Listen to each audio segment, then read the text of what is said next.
This was a big deal. It was, the leading story on radio. It was, on the homepage for us as well. So it was a big deal because it looked like the government was about to almost enact this ban, that it was going to be this under 16s ban for social media, like Maeve said, something similar to what was coming in for Australia.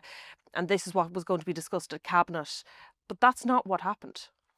Yeah, and if we go back to last May, Simon Harris sort of made this big pronouncement that he wanted to ban social media for under 16s. Australia was working on its ban at the time. It was something being talked about internationally.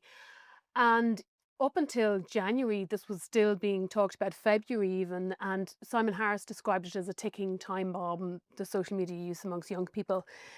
But then the government agreed at Cabinet last night its AI strategy, which does not include the ban, and says that it wants to, go down the process of the EU regulation, which is this sort of very complex kind of sounding, EU solution, that it's a digital wallet. So what it means is that people will have to verify their age through an app called a wallet, where you put in your either PPS number, your driving license, your passport, something that will verify your age.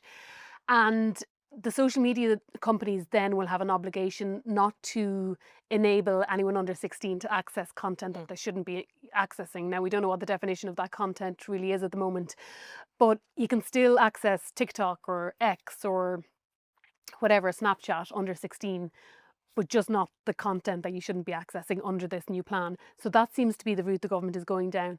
Now, they're still keeping open the option of potentially legislating sometime down the line Ireland doing its this own thing. doesn't work out. Yeah, but it's only subsequent to implementing the EU process that they're looking at this.